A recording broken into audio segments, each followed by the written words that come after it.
AP science centre అలాగే Vignan university సంయుక్తంగా ఒక స్పేస్ టెక్నాలజీ మీద కాంపిటీషన్స్ అలాగే డిమాన్స్ట్రేషన్ చేయడానికి స్టూడెంట్స్ లో ఇంట్రెస్ట్ క్రియేట్ చేయడానికి ఒక సౌత్ ఇండియా రాకెటరీ ఛాలెంజ్ అలాగే స్పేస్ టెక్నాలజీ ఈవెంట్ ని ఇక్కడ పెట్టుకోవడం జరిగింది.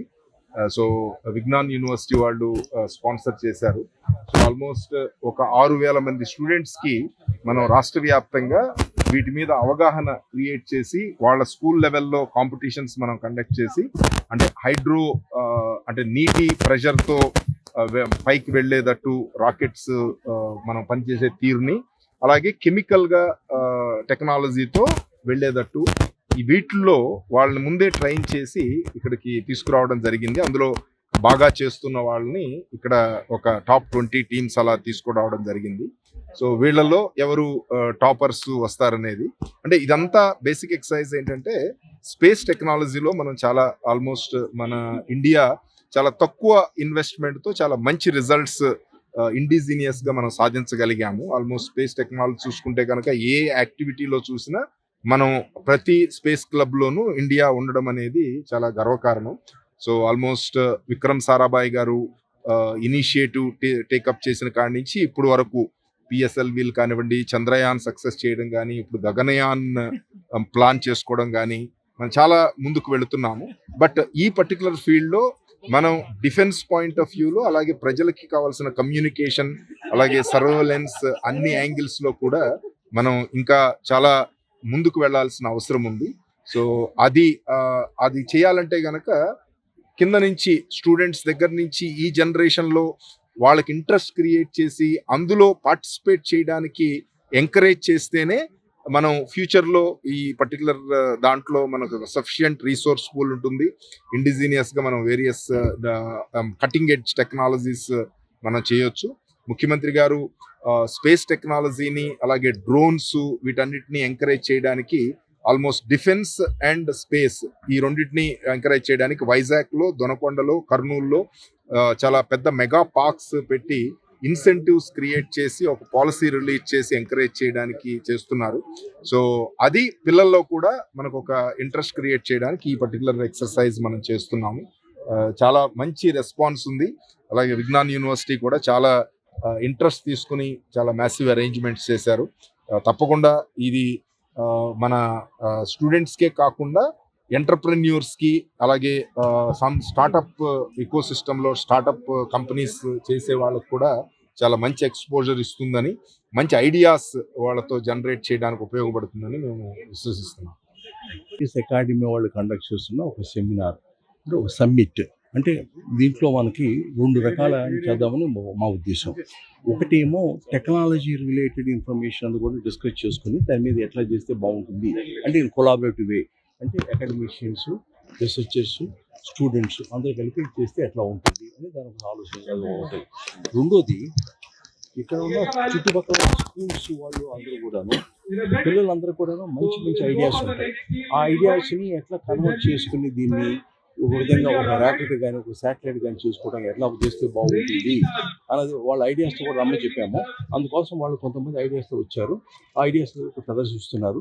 అది కూడా చూసిన తర్వాత దీంట్లో కూడా ఏదో ఐడియా బాగుంది చూసుకుని ఆ ఐడియాని ముందుకు తీసుకెళ్ళడం కూడా మేము ప్రయత్నం చేస్తాం. అది దీంట్లో ముఖ్య కారణం ఉద్దేశం ఏంటంటే మనం స్పేస్ టెక్నాలజీ మీద అవగాహన పూర్తిగా సామాన్యులు కూడా కల్పించగలగాలి.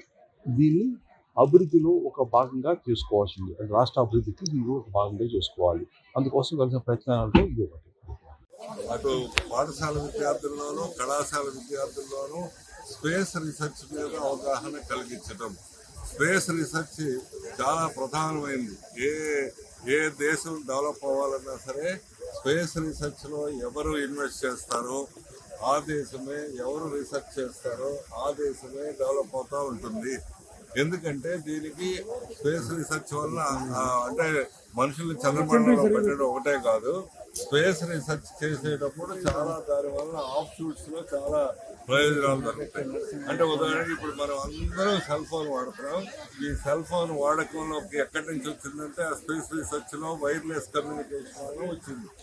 అట్లానే అగ్రికల్చర్ కానీ లేకపోతే వైద్యంలో కానీ విద్యలో కానీ ఇంకా వాతావరణ మార్పులు గమనించడానికి కానీ అన్నిట్లోనూ స్పేస్ రీసెర్చ్ ఉపయోగపడుతుంది. అందుకని స్పేస్ రీసెర్చ్ మీద ఎవరు ఇన్వెస్ట్ చేస్తారో, ఎవరు రీసెర్చ్ చేస్తారో ఆ ఎకానమీ బ్రహ్మాండంగా డెవలప్ అయ్యే అవకాశం ఉంది. కాబట్టి డెవలపింగ్ కంట్రీగా మన ఇస్రో వాళ్ళు చాలా బ్రహ్మాండంగా చేస్తున్నారు. ఈ మధ్యలో 1-2 ఫెయిల్ అయినా సరే చాలా మనం డెవలపింగ్ కంట్రీ అయినప్పటికీ మనం దాదాపు ప్రపంచంలో 6వ స్థానంలో ఉన్నాం.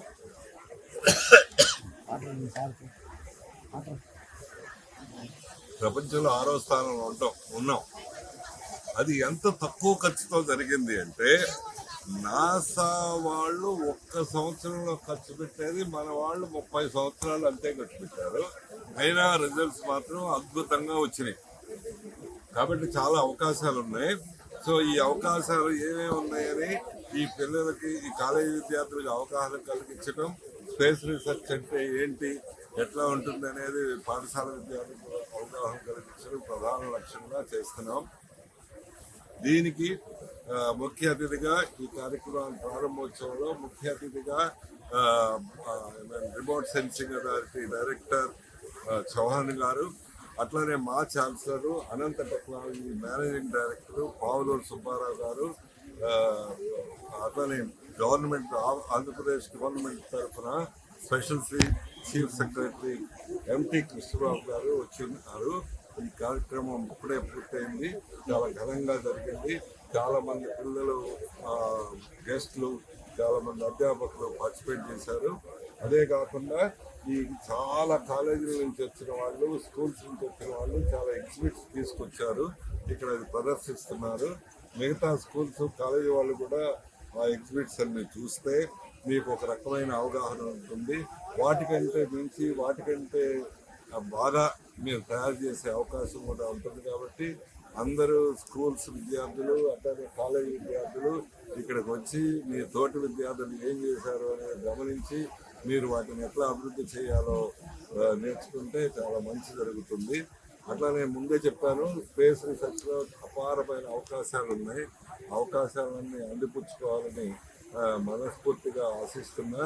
సో ఆంధ్రప్రదేశ్ గవర్నమెంట్ కూడా ఇప్పుడు వాళ్ళు ఆర్టిఫిషియల్ ఇంటెలిజెన్స్, అట్లానే క్వాంటమ్ కంప్యూటింగ్ రోజు మాట్లాడుతూ ఉన్నారు.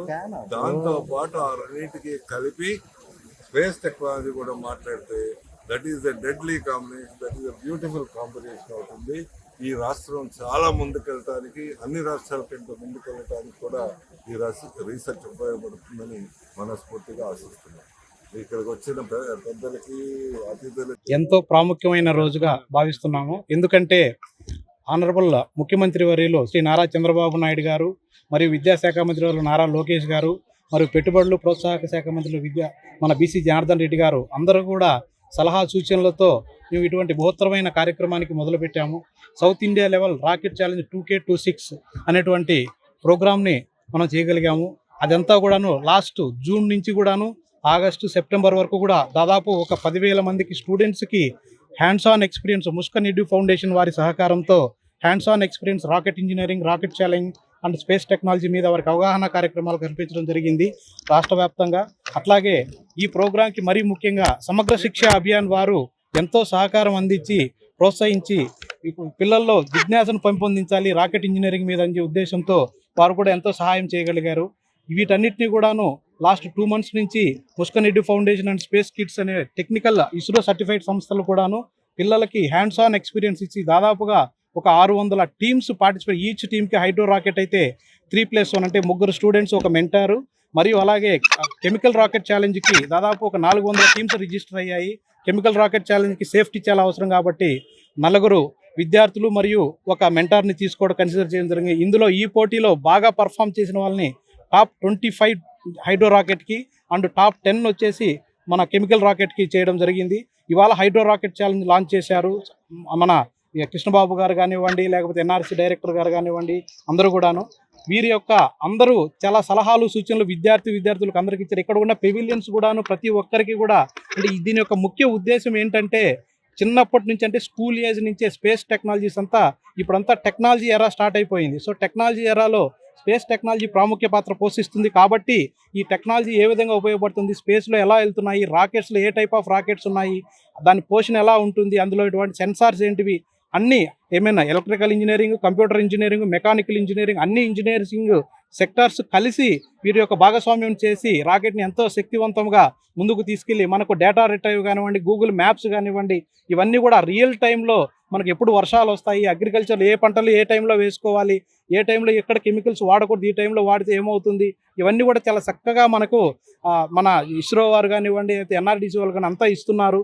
వీరందరికీ ముఖ్యంగా ఇక్కడికి వచ్చి పార్టిసిపేట్ చేస్తున్నటువంటి విద్యార్థులకు మనస్ఫూర్తిగా శుభాకాంక్షలు తెలుపుతున్నాను. వారి యొక్క ప్రతిభను ఇక్కడ వెలువరుస్తున్నారు కాబట్టి నా మనస్ఫూర్తిగా అందరికీ science city of Andhra Pradesh, government of Andhra Pradesh నుంచి వారికి మనం ముఖ్యంగా ధన్యవాదాలు తెలుపుతున్నాము. చరిత్ర సృష్టించినోడు